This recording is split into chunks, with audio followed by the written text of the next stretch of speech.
Hey everyone, and welcome to Business Boutique. I'm Christy Wright, and today I have a challenge for you that is going to help you make better decisions. Now, y'all know I love to teach from life experience. I love to teach from what I'm learning, and I love to teach from things that, let's be honest, I'm just not great at sometimes. So here's the thing about me that you need to know.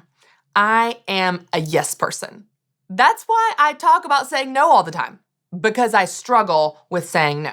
So any day, at any time, if you ask me to do anything, my default is yes. Here's the thing. That usually doesn't lead to a good result. It leads to resentment and being really busy for other people, doing things you don't want to do, being in places you don't want to be with people you don't want to be with, right? But at the time, y'all, it seems like such a good idea. At the time, I really want to do it. At the time, I think I can do it. So I got to give you an example. I've talked about this recently, but months and months and months ago, I signed my son Carter up for spring soccer at the YMCA. I loved playing soccer growing up. I thought my son might love it as well. It's a very easy sport for 4-year-olds. It's like you just run around, sort of kick the ball in the right direction, hopefully, right? Like it's not a really difficult sport for a 4-year-old child. So I signed him up. And I put myself down on the application as an assistant coach. Like, sure, I'll help. Yeah, bring some oranges, run some drills, follow someone else's lead. I can totally do that. I love soccer, would love to help in some way. Well, a week before the season is supposed to start, I get an email from the YMCA that says, unfortunately, your team does not have a head coach, and so we are not sure what to do. We will let you know what will happen next. So I'll tell you what happened next. I decided that it was my job to save the day. I'll do it. I'll do it. I've coached little girls before on my little sister's team. I know soccer. I love soccer. I'm going to have to be there anyway. My son is on the team. Yes, I'll be the head coach of this 4-year-old team when I'm pregnant in the busiest season of my business. Yes, that is a good idea. Now, here's the thing. That season was very long.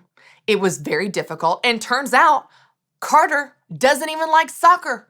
So every single practice, every single game, I'm trying to make up drills and make calls on whether or not we cancel for rain. And Carter is holding my hand and clinging to my leg going, Mommy, can we go home?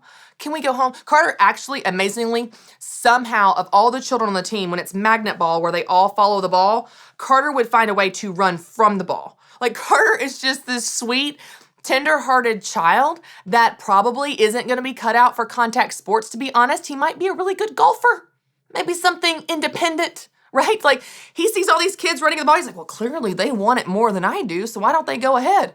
Like he's not aggressive. It's not in his nature. He doesn't like the sport. So I signed up to be the head coach for a 4-year-old team, practice once a week, games once a week on Saturday morning, every single week when my son didn't even want to be there. And so I'm having to put him and me through this for weeks and weeks and months of the entire spring season. Now, how did I get myself in that situation? How did I get myself in this situation where I had to fulfill a commitment that was not fun for me or my child?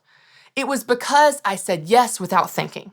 It was because my default is always yes, because I didn't stop and think it through. Now, I don't know about you guys, but when I make decisions about how I spend my time or whether or not I say yes to a commitment, the only 2 questions I ever ask myself are, do they need me? And can I do it? That's it. Do they need me? Which is yes, because they're asking. Clearly, they didn't have a coach. That suddenly becomes my problem, right? Do they need me? And can I physically fit this in my schedule? Am I available? Is there time on my calendar? Y'all, if this is how you make decisions, like I tend to do they need me and can I do it? You will have your entire life spending every waking minute for someone else. Whoever gets to you first, whoever's the neediest, whoever's the loudest, whoever has the best guilt trip, whoever has the biggest problem that suddenly becomes your problem, that is how you will spend your entire life. So instead of answering questions that way, instead of making decisions that way of just, do they need me? Can I do it? I want to give you some different questions.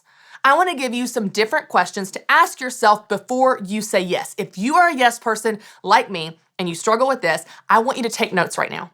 I want you to write down these questions to ask yourself before you say yes next time. Here we go. Let's go through them. Number 1, is this in line with my goals? Like, will this yes get me to where I want to be?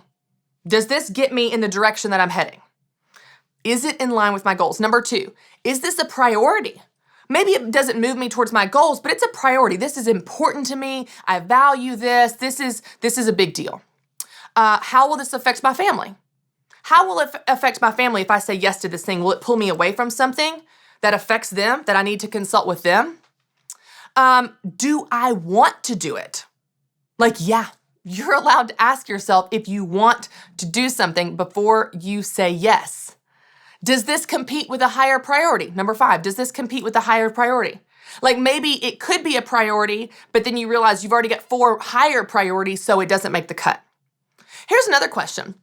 Often I find myself wanting to do something in the moment that then later I don't want to do.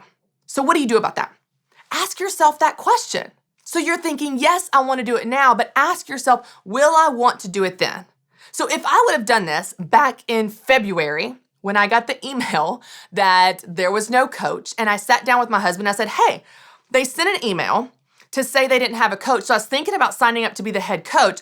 Will you help me process this?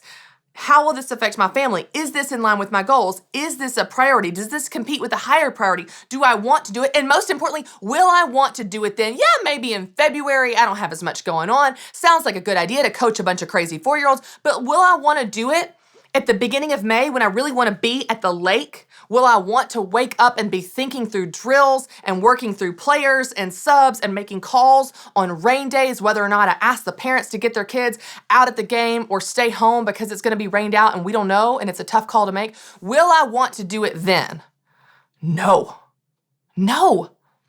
Even if you want to do it now, you might not want to do it then. So I just want to encourage you guys. I want to challenge you to ask better questions. This is something I'm working on in my own life. But instead of just asking yourself, do they need me, which they always do, and can you do it? You probably can find a way to do it.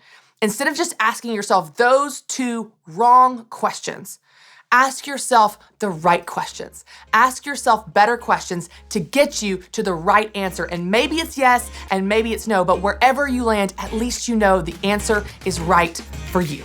Thanks so much for watching, and don't forget to subscribe to my YouTube channel. And if you need help protecting your time like we all do, well, I have a free download just for you. It's 25 ways to protect your time. It's actually 25 ways to say no, to give you a script to help you practice this often neglected skill of saying no. You can get your free copy by clicking the link below.